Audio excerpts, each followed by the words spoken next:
1 minute. You're now live.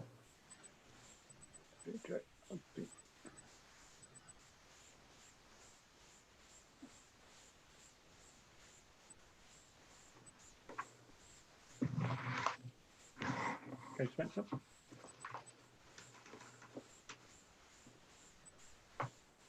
Spencer, you may begin.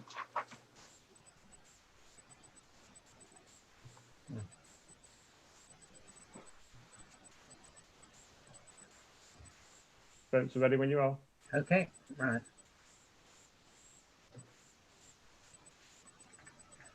Well, good evening, everyone, and welcome to the new Edgware United Synagogue programme following a month of Jewish holidays, which concluded on Sunday with Simchat Torah, rejoicing of the law. On that day, we celebrated the conclusion of the annual cycle of public Torah readings from the Pentateuch, and then started a new cycle with Genesis. In under 3 weeks' time, we'll read a story from that book about Sarah, the wife of Abraham, although she was beyond the age of childbearing, ultimately gave birth to her son Isaac at the age of 90.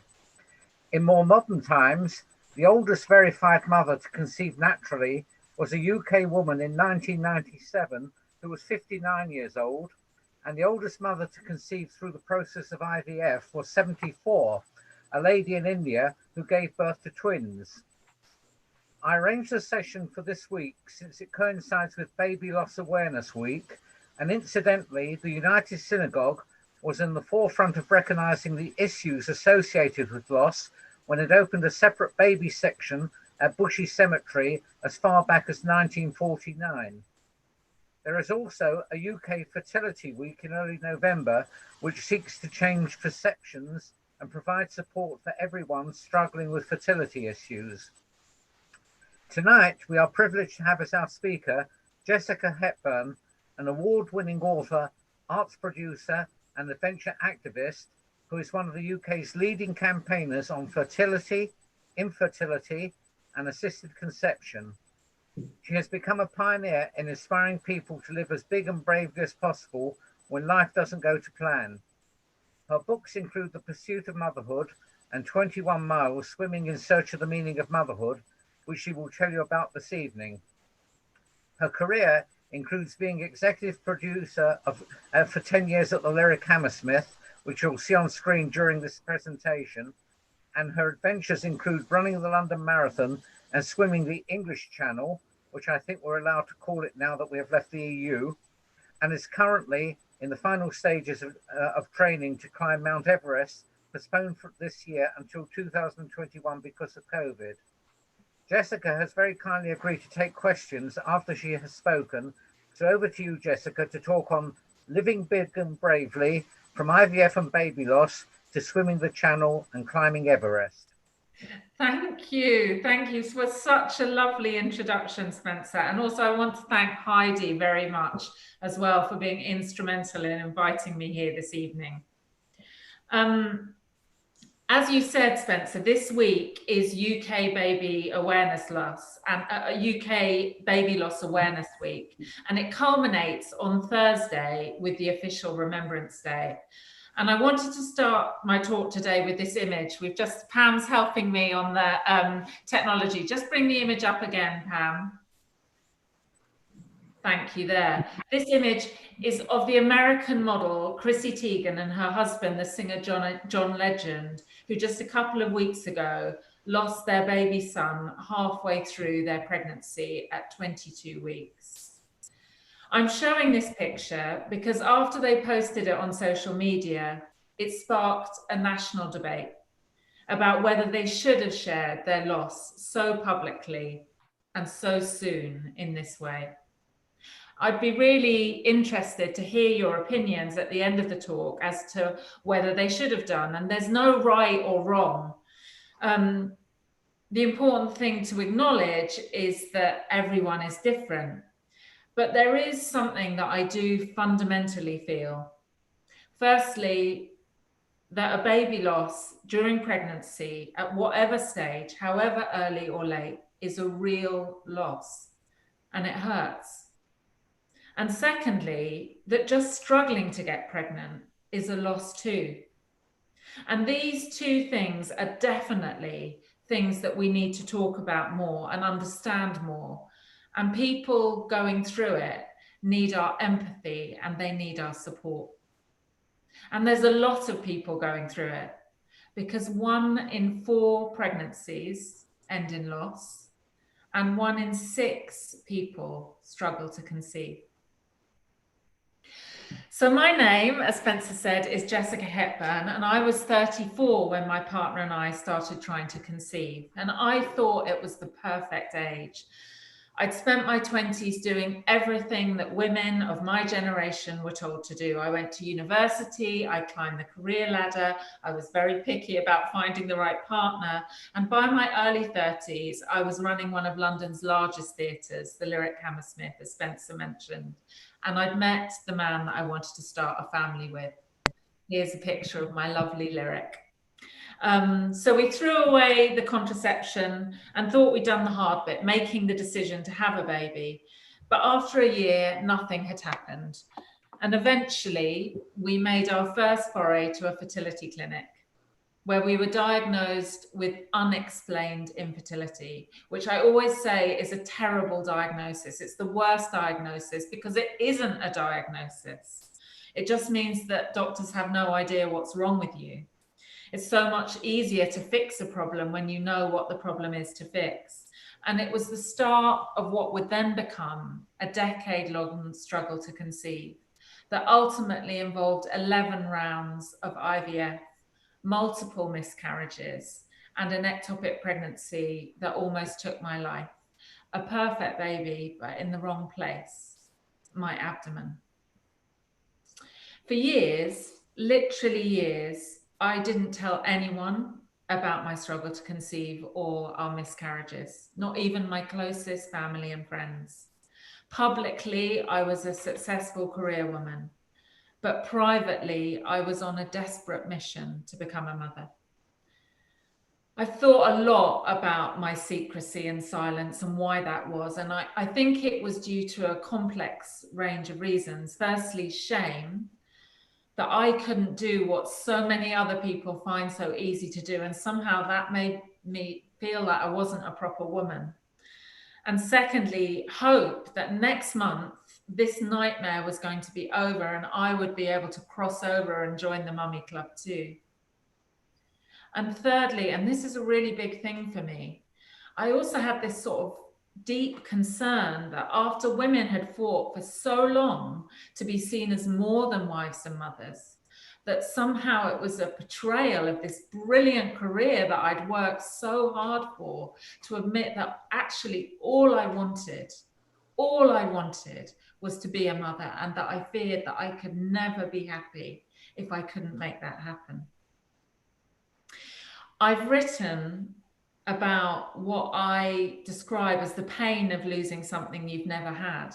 And I just wanted to read you a passage from my book, in case it's something that you don't understand, because not everybody does. And that I hope that maybe this passage will help you to understand what this loss feels like.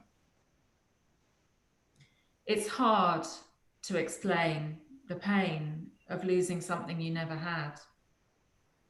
Something that was never more than an expectation, a dream, or at most a cluster of cells. It's not like I'm dying. We're not on the verge of a humanitarian disaster. People don't need to start having sex to save the human race because I can't have children. I know it's a hole in my life that society finds difficult to understand. I call it the pain of never. And these are its symptoms. If you've got them, you'll know. Never feeling like a real woman because you can't do what every other woman seemingly finds so easy to do. Never being able to feel happy for someone when they announce they're pregnant without feeling sad for yourself at the same time. Never being able to admit that you've been in the loo crying about it because you don't want people to pity you. Never being invited to a baby shower or a christening or children's party without it hurting. Never not being invited to a baby shower, christening, or children's party because people are trying to spare your feelings without that hurting even more. Never being able to make a pregnancy announcement to your family and friends and have them throw their arms around you in warm congratulations. Never being able to legitimately eat for two, or buy a cool maternity dress, or go into a bookstore and buy What to Expect when you're expecting. Although I did once, and then I miscarried and felt like a fraud. Never feeling the first kick of life inside you. Never being able to say, I think my waters are broken, or bring me gas and air. Is that what people really say? Never knowing that. Never having a baby placed on your chest and saying, hello, for the first time. Never being able to breastfeed and use your body for what it was built for. Never being able to write an out of office that says I'm away on maternity leave. Never being able to see your child's first steps, or first words, or first day at school, or first anything. Never being able to share these things with your friends and growing distant because of it. Never seeing someone else's photos of their children on Facebook without wishing you had photos to post too. Never hearing anyone call you mum. That is the pain of never. I first started writing about these experiences when I had just turned 40. I started to write the book I wanted to read and couldn't find. And my first book, Pam, picture, is called The Pursuit of Motherhood. It came out 6 years ago, just after I turned 43 and had been through my 11th round of unsuccessful IVF. It was a huge decision to publish it after I'd been so secret for so long, and I seriously considered publishing it under a pseudonym. I was going to call myself Jessica Harper. Harper was my grandmother's maiden name, and then my editor did a Google search and she saw that there was a Harper that had defrauded Lloyd's Bank of £1 million, and she decided it wasn't worth the mix-up. But the thing that really changed my mind is that there were some things that I wanted to see changed about the world of fertility and infertility. And I could really only do that if I was prepared to be brave and come out as me. And so I did. And that book came out and it catapulted me into the limelight as one of the few people at the time that were prepared to talk openly about the stigma of infertility and IVF. And since then, I have written a second book, 21 Miles, which that reading I just gave is from. Swimming in Search of the Meaning of Motherhood is the subtitle, and we'll talk a little bit more about the swimming reference. I know Spencer's referenced it. We'll come on to that. And I've also set up Fertility Fest, which is the world's first arts festival dedicated to fertility. Here's our image for that and our website if you want to go and read more. But also I thought what I'd like to show you, I set the festival up with my friend and theatre colleague Gabby Vautier, and we always say that we're the two sides of the fertility story because she has IVF twins, and we've created a little animation about what Fertility Fest is all about, which we're going to show you now. Just bear with us while we get the technology going. Here it's coming.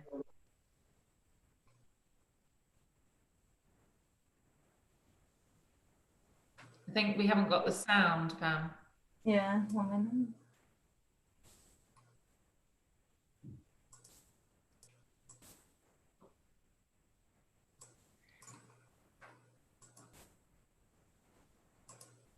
We'll be with you in a minute. We tried it earlier and it was working. I'm sure we'll get there. This is the brilliance of technology. So what's happened to... Can you hear me? We can hear you, yes. Let me just... Sorry, 1 minute. Don't worry. There we go. Yep.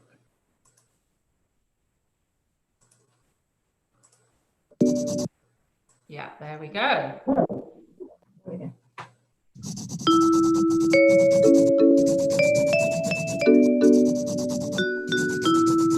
Is this how you thought you were going to make a baby? It wasn't quite the plan. It was sort of more dinner, few drinks, and then 2 weeks later, 2 lines on a pregnancy test. That's me, Jessica.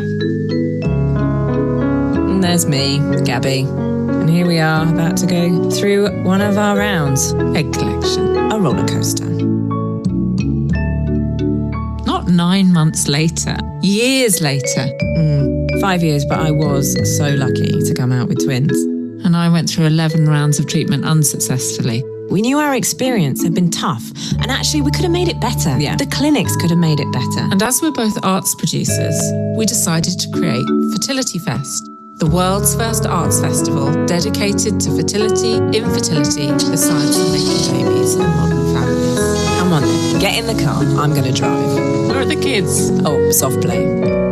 Right, what do we need? Some theatre, Some literature, dance and music, visual art. and film. When we started back in 2016, we really focused on IVF and our experience, and then it grew. The queer family, egg freezing, the male experience of infertility, solo parenthood. What was amazing was people in the room suddenly realised they weren't alone, started talking to one another. Oh, hold on. Slow down! You should have turned off at miscarriage.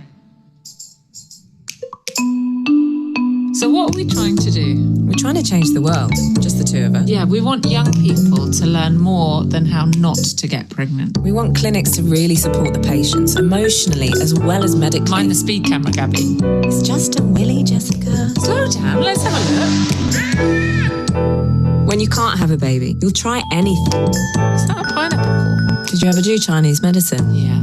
You did everything, didn't you? No drink, no drugs, well, a lot of drugs. No coffee, no stress, Just relax. and you'll get pregnant. Impossible.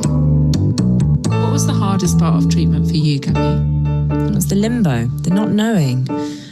If someone had said to me in 10 years' time, it's okay, you'll have a baby, it would have been all right. But the not knowing and the constant failure, what was the worst part for you? That it didn't work.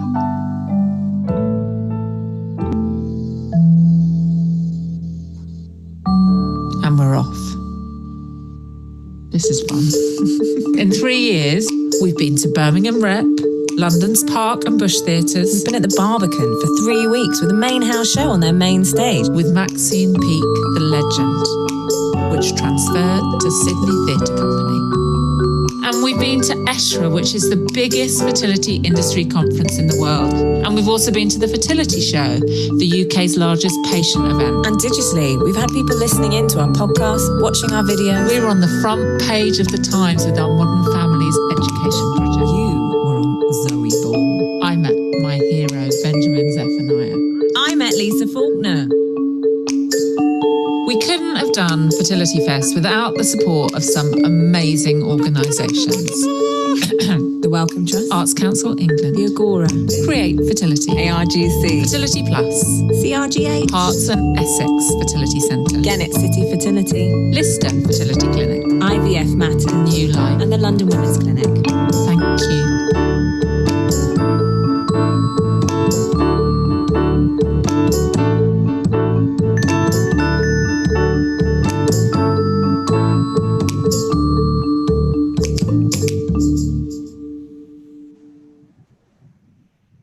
Thank you, Pam. That is my Fertility Fest. And it's been an amazing journey, which would have never happened without everything that I went through. I would venture to say that possibly the hardest thing about having children is losing them or not being able to have them if you want them. And this is why I say that infertility and pregnancy loss needs to be treated as a condition of the mind as well as the body. And one of the top tips I give whenever I'm asked about how to survive IVF is you need to get some emotional support. It's non-negotiable. And that's why I'm so delighted that for the Jewish community, Hannah exists. I hope I pronounced that correctly, Spencer. I was getting a lesson earlier. It's an organisation which has been one of our professional partners involved in Fertility Fest, specifically supporting the Jewish community through baby loss and infertility. And we've just got a screenshot of their new leaflet on baby loss, which we would be more than happy to forward to anyone that needs it, or if you'd like to take a photograph of it, or just contact Hannah. Their all details are there, but I'm sure also many people are aware of them. And other things that are happening this week, if you want more, is that on Thursday, I'm part of a big feature-length documentary that's airing on Channel 5 about miscarriage, with people that are far more famous than me, like Natasha Kaplinsky and Lacey Turner, if you're an EastEnders fan. So do check that out.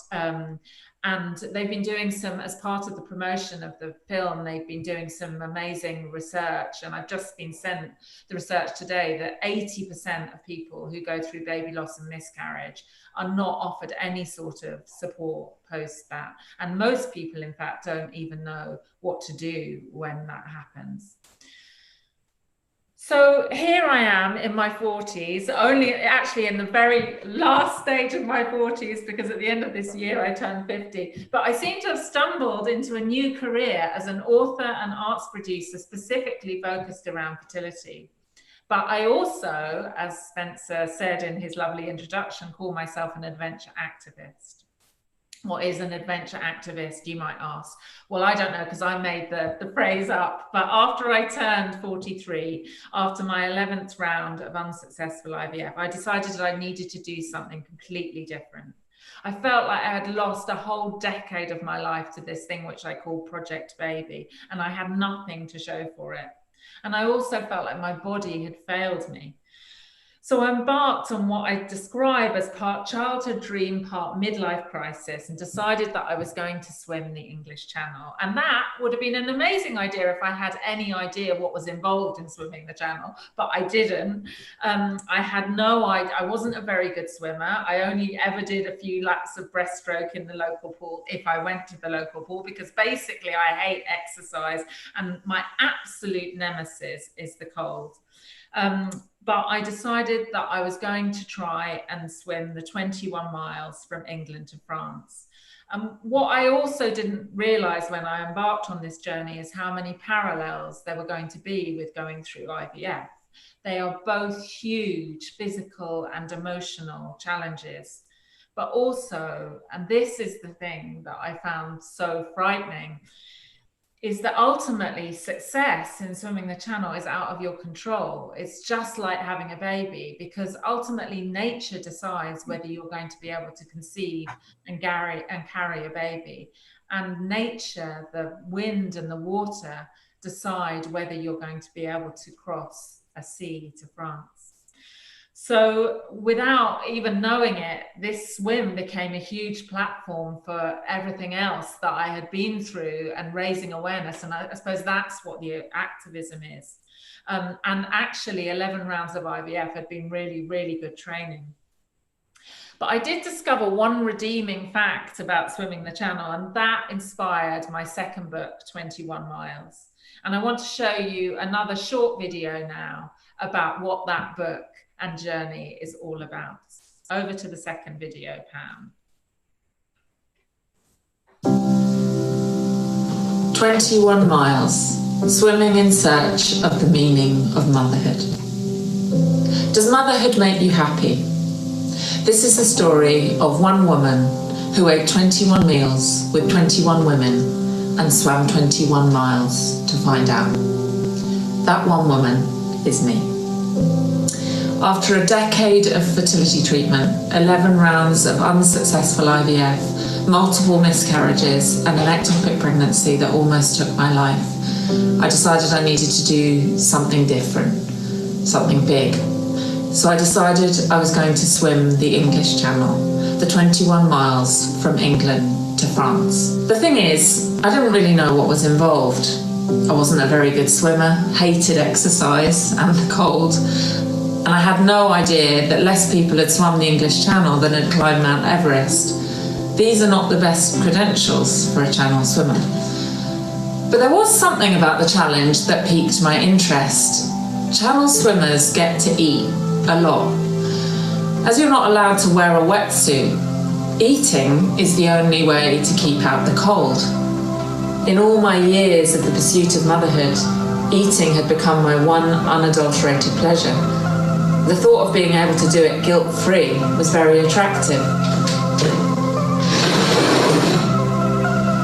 Unlike the thought of me in a swimming costume. And then I had another thought. What if I were to write to 21 inspiring women and ask them to eat and meet with me to help me get fat to swim the channel and to answer the question, does motherhood make you happy? It would help my swim and also maybe help me to decide what to do next. Did I need to become a mother, or could I have a fulfilling life without children? And so I did. The response was overwhelming.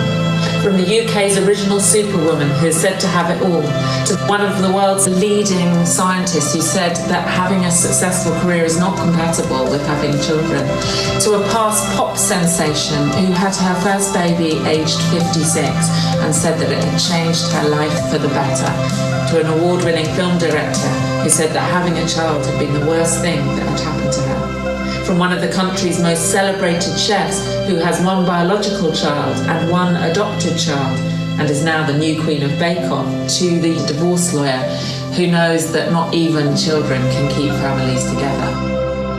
And gradually, these conversations started to reveal fascinating and compelling truths. Whatever your attitude is to motherhood, this book is for you, because it's about life fulfillment and the solidarity of strangers. Whatever your attitude is to swimming, don't worry, I won't be asking you to get wet.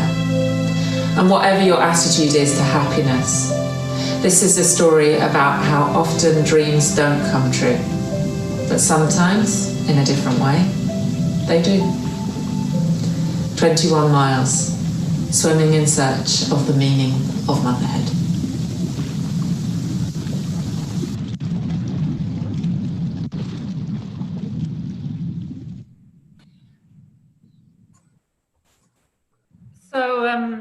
So you're going to have to read the book to discover my answer to the question, does motherhood make you happy? But I will tell you one of the things that I learned, the most important thing I learned that has stayed with me and will stay with me for the rest of my life. And that is this. Everyone has sad stuff in their life. I think it's what it means to be human. Mine is that I wasn't able to have my own biological baby with the man that I love. And I'm never getting over it. I'm never coming to terms with it. I'm never going to stop wishing that things had been different. But it doesn't mean that there aren't other things that I can have and can do. So I don't know what all of your, who's with us today on this marvelous thing called Zoom, what your sad things are. But I'm pretty sure that you will have them too, because it's part of being human. You know, maybe you've lost someone too early, or maybe someone you love has let you down, or maybe you don't feel like you've reached your fulfillment, or you've just lost in this thing called life. But whatever your sad thing is, I think you've got to do your best in the short time that we have on this planet to turn it into something good for you and other people. So I may not be a mother, but it took me 17 hours and 44 minutes and 30 seconds, and I became a channel swimmer. Here's me. And since then, as Spencer said, I've run the London Marathon. I'm possibly worse at running than I am swimming. And most recently, I have been embarking on what I call my mountain madness. And exactly as Spencer says, in May, if it hadn't been for COVID, I should have been on Everest, attempting to become the first ever woman to achieve what is known as the Pond to Peak Challenge, which is to swim the English Channel and climb Mount Everest, which has only been achieved by a handful of men. But literally 2 weeks before I was due to fly out to Nepal, the Nepalese and Chinese governments both closed the mountain down. And hopefully I'll be able to get there next year. And it was, of course, incredibly disappointing. I felt like the Olympic athletes because, you know, I've been working on this for 4 years, but also I hope that I've also brought to this last 6 months in lockdown my philosophy, which is I've had to turn this disappointment into something positive. So I've had lots of time to work on my new book, which I hope will be coming out. Well, it will be coming out in 2022. And also to continue training. So I have become known as the Hampstead Heath Mountaineer, and this is my final slide. And if you want to contact me, I always love to be contacted. That's my website with all my contact details. So I really believe that whoever you are and whatever your sad thing is, that you've got to live as big and bravely as possible, turning it into something good for you and other people. And that is the end of my talk. Thank you for listening. Any questions? Right, Heidi, I think that you have a few questions. Yeah.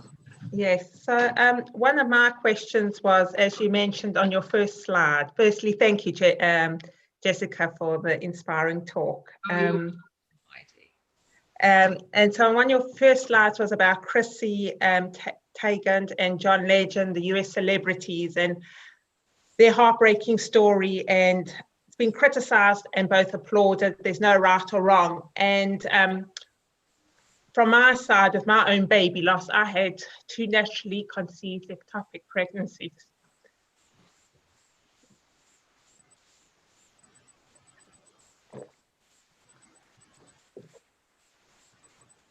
My heart is with you, Heidi. It's with you. Thank you for sharing that. That's okay. And I remember, like, when I was in the hospital, the nurses saying to me, like, well, at least you can get pregnant naturally. But that wasn't something that touched me, didn't talk to me. And I was wondering, from your side, what would you say to people who've had a baby loss, be it miscarriage, stillbirth, or an ectopic pregnancy? And on the other side, like, you know, like those who have gone through it, what would you say as a friend to them? So it's on both sides. Well, firstly, and I said this in my talk, this loss is real. It really hurts. So I think it's so important that we acknowledge that when at whatever stage you lose a baby, even if it's before you've even conceived, it's a real loss because it's your imagined child. And I think I've just written an article that's going to be in the Independent tomorrow, I think, or Thursday, about, you know, some of the medical terminology that is used now, like, well, the things are starting to shift, but has been used in the past, like products of conception. You know, that language has absolutely got to change. This is your baby that you've lost, even if it's your imagined child. So that's one thing. Secondly, I would say, in terms of what to say to people to support them, you know, the thing is, in a way, the only thing you can and should say is, I feel your loss. Please, you know, if you feel able, tell me how you're feeling. And I think what I'm saying is listen rather than advise or tell people what to do. But it's just about acknowledging, I care about you, and I can see that you are going through pain, and this is a real loss, and this is why we need to talk about it, and what can I do to support you or tell me how you're feeling. That is the thing. But then the third thing that I would say, the final thing, is also we have to forgive people for saying the wrong thing. Because often they don't mean to say the wrong thing. They just don't, we haven't got a language for it. You know, this is why it's so brave. You know, I've got so used to talking about my story, you know, that in a way I'm a little anesthetized by it now, because, and also the process of writing has been hugely cathartic as well. But this is why it's so important that we have moments like this, even if they're across the internet, you know, where you can share the pain that you, in the way that you just did, so emotionally, because everybody watching this will have felt that, and you will have done an enormous thing for the world in being able to show that vulnerability. But people haven't been able to do that in the past, so they haven't. So people say the wrong things, and we have to try and forgive people for saying the wrong things until we have a language. Thank you. Answer? Yes, no, thank you. And then the other question that I have before I open it up to the wider audience is, there's this big misconception about IVF, and it's known as being the magic bullet. You know, I have a lot of friends who, what we call them, of mature maternal age. That's how the clinics refer to us. And I had this misconception that it will happen first time. And I've known the facts because I've had multiple, following my natural ectopics, I've had multiple IVF treatments. But if you could just share with the general audience that it's not about the quantity, it's about your quality and about the age factor with IVF. And its first round is very rare to be successful. Oh, yeah. I mean, I think that there is so many misconceptions around fertility and infertility and IVF, and so much learning to do, that it's you know, like we could fill a whole session and more talking about the things that people need to understand around fertility and IVF.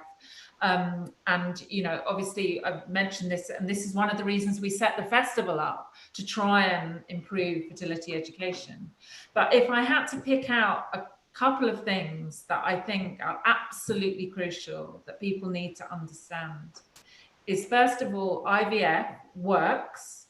It's a miracle science, but it does not work every time for everyone.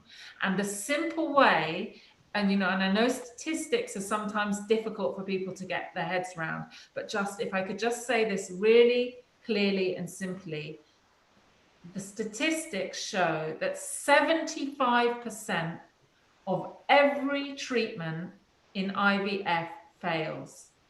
Only 25% of each treatment is successful. And what that means is that the majority of treatment cycles fail. And what people don't realize when they go into IVF is that they think, I'm having IVF, it will work first time. It doesn't. 75% fail. But what it does mean is that if you go through multiple rounds of IVF, your treatment, your chance for success increases slightly. So if you go, that is why NICE, the National Institute for Clinical Excellence in this country, recommends that all fertility patients should receive 3 rounds of IVF. And the reason why they recommend that is because the cumulative success rates are better.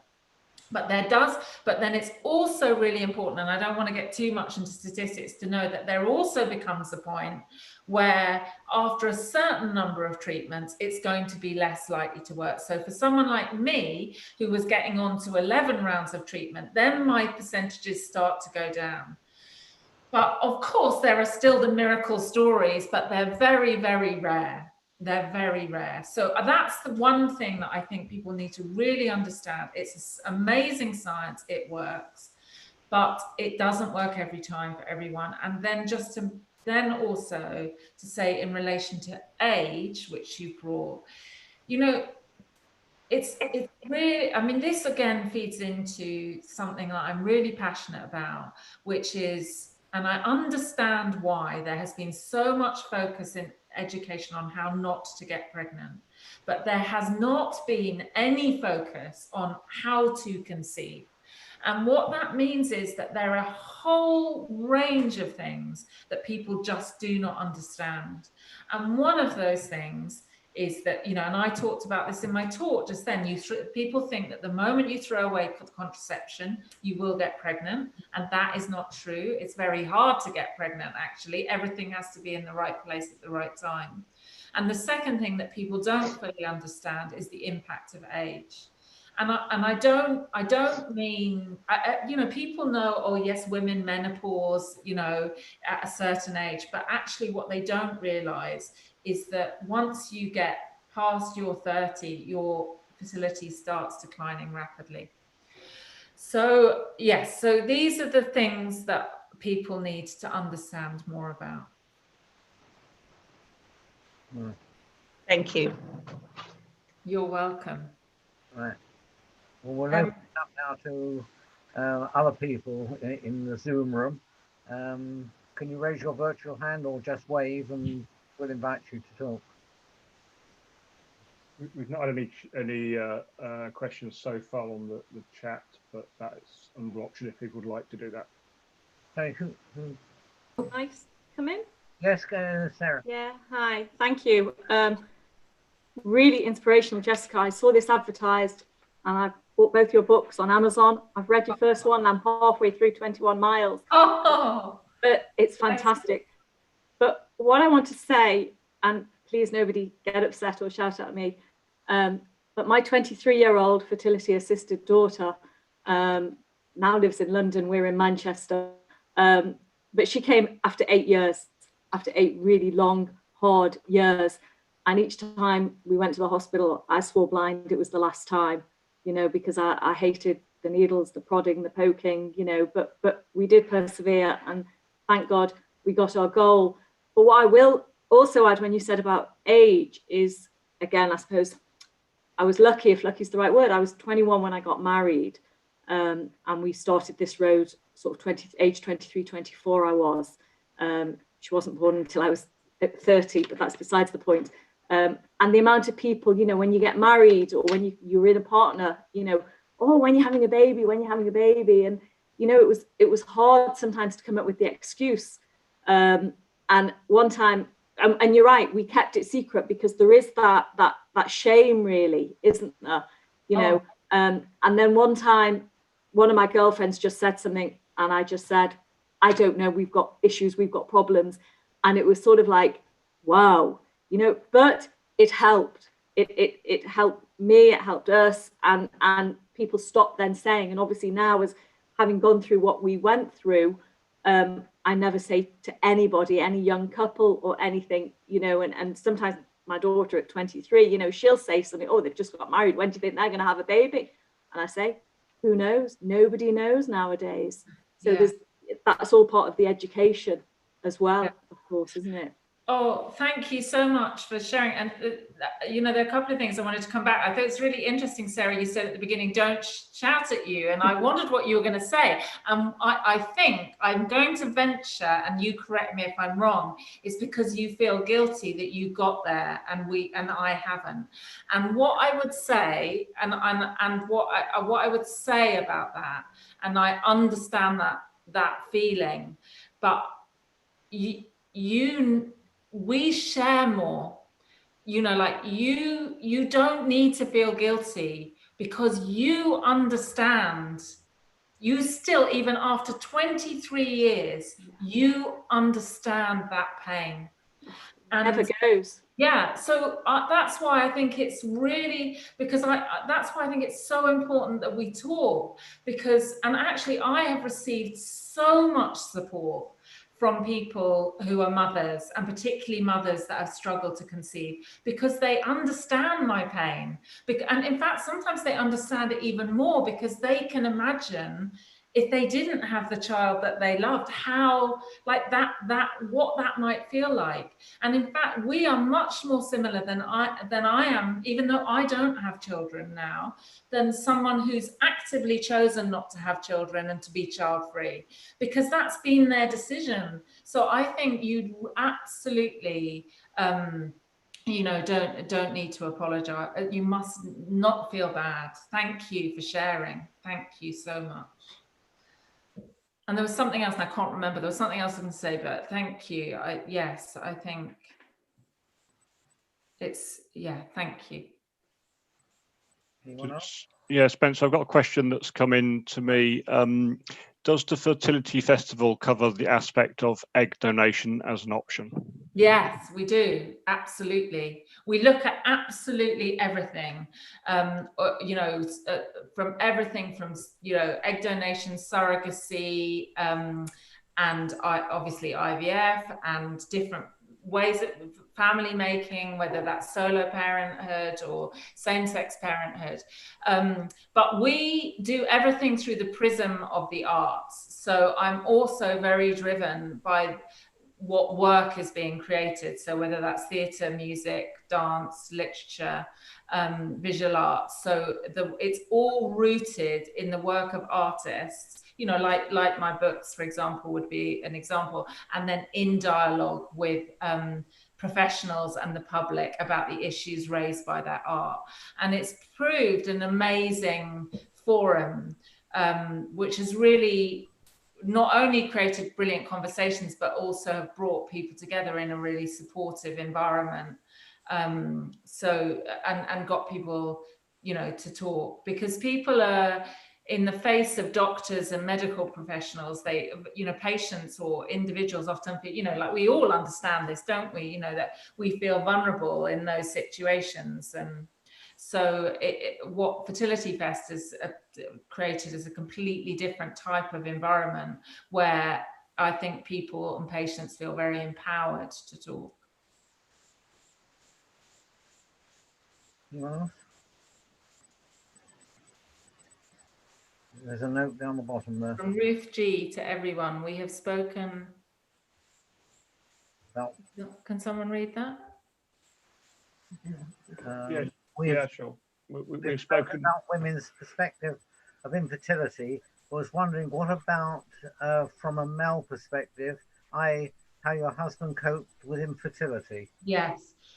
And that's a really, really good point, because I hope I won't offend the men in the room here by saying that, you know, often there's a focus on the male perspective on things, and women have been marginalized. But I think I can safely say that where fertility and infertility is concerned, that the men have sadly been the marginalized sex. And that is everything from you know, actually looking into causes, you know, like there's been so much, there's so much emphasis and sort of like trying to, you know, fix the woman without sort of, I mean, I know this seems simple and obvious, but unfortunately this is how, you know, medicine and science has developed in terms of reproductive science.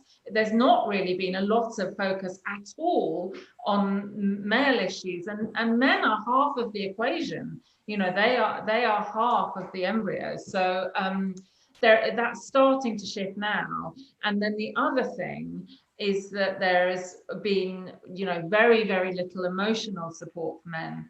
And what I would say is that men, you know, are different from women.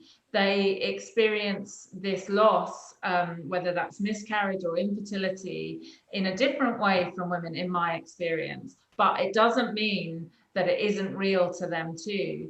And, you know, some of the feelings that, what I always say with regards to infertility as a woman is that if you share with other women, you realize that many of you have felt the same feelings. And I think it's the same experience with men, that when you listen to a lot of men talk about it, They talk about having to be the strong ones to support their partners, having to, you know, feeling like that they have to have the solutions, feeling that they aren't able to talk about it, but they want to, but they really, really don't know who to and where to. Whereas women are traditionally much better at talking. So there is a lot of secrecy and shame around it. But once women, you know, if you look on forums online, for example, they're dominated by women talking to each other anonymously, whereas men haven't felt able to do that. But things are starting to shift in this area, and there's a dedicated Facebook group for men now, men only, and more resources that are coming out. We will see that change, but there's so much work to do.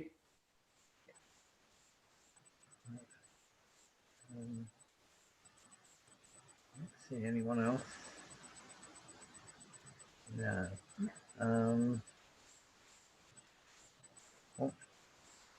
Well, maybe I could ask you something rather broader. Yes. And that's the role that feminism since the late 60s and early 70s has played in all this. Nowadays, women are told that they can have it all, that they can have a career first and then have children. But the peak fertility for women is from their late teens to their late 20s. That's correct. But the average age of heterosexual marriage for women is 35.7 and for men is 38, though that includes second marriages. The average age for a first child for women was 28.8 and for men was 33.4. You said that you started thinking about having a family at 34. Do you think that that had we not had as much emphasis on women being able to have a career and a family might have changed things? Yeah, Spencer, I think you've hit the nail on the head. That of what one of the big issues with this has been, which is that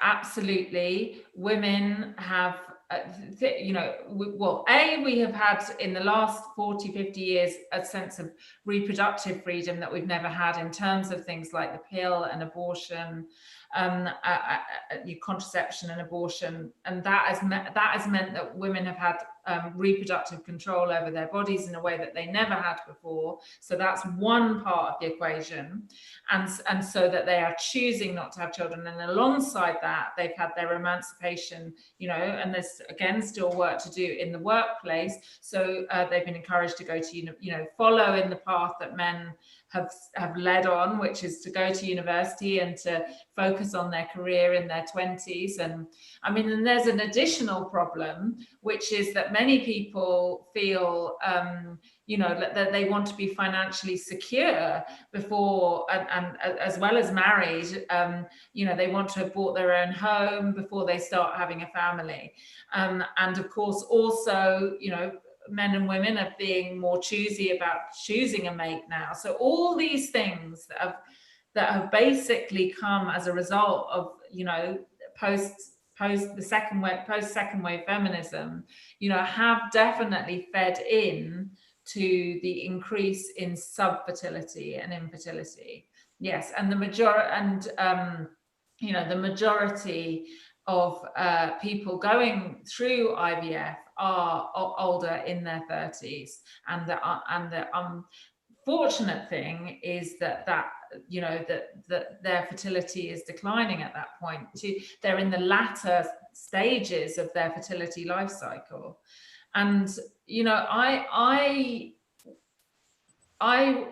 the last thing I want to do, and I've done a lot of work with young people around this, the last thing I want to do is to tell young people that they need to have children at the biologically optimum age of sort of 25 because they don't want to and they can't.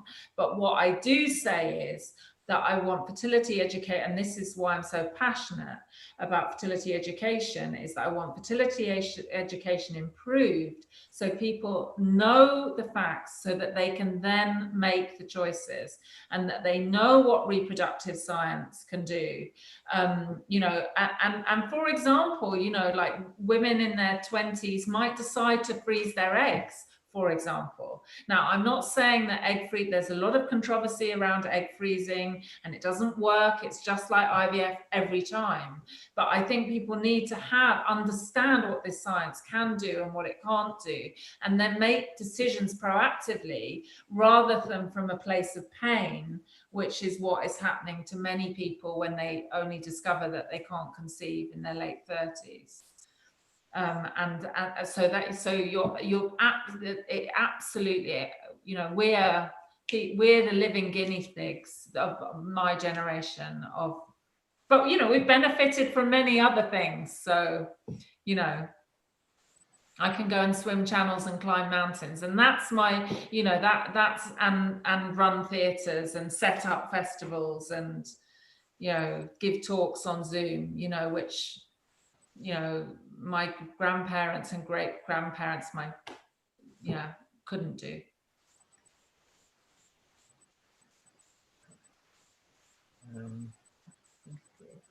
That's it.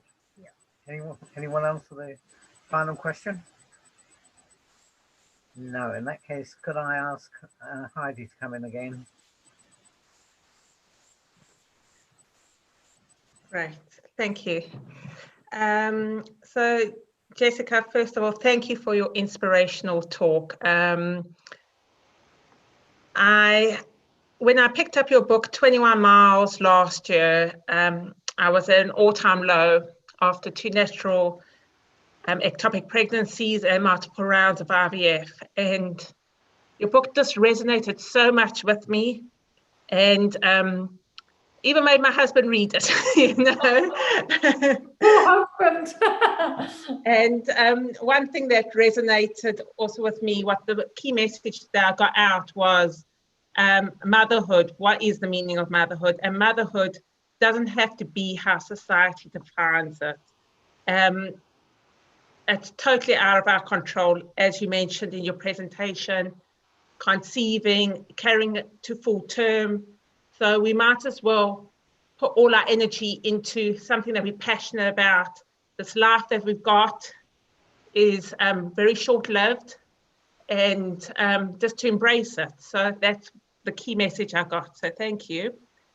And Jessica's book, as Sarah also mentioned, is like a must read. 21 Miles. I've also read your earlier book afterwards. You can buy it online. I was in touch also last year with Edgware Libraries and got them to purchase the book for our local borough. There isn't our local library for the community to read.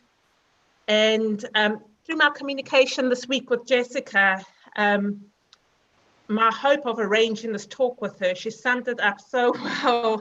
I think it was last night or the night before, where you said to me, Heidi, don't worry about the number of people that are going to be tuning in. If we can make a difference, at least to one person's life in a positive way, we've done a good job. And like you said, by me opening up my own story, which I've only recently started to do, like, you know, just friends have already started to make that difference. You're muted. Oh, we've muted, we've lost you. You're muted still. Where am I? I think you've put the volume down. Can you put the volume up? Yeah, the audio stopped. I'll say Heidi's not muted, but the audio stopped for some reason. Oh.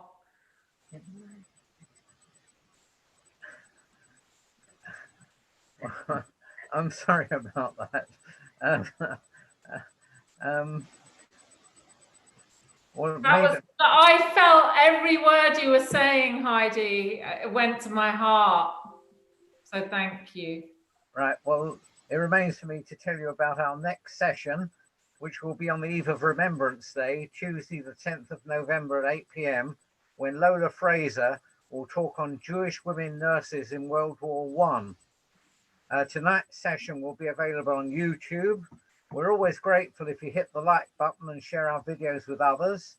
Many of our past sessions can be found on the Edgware US YouTube channel, and the half-yearly adult education program can be found on the events page of our website, www.edgwareu.com.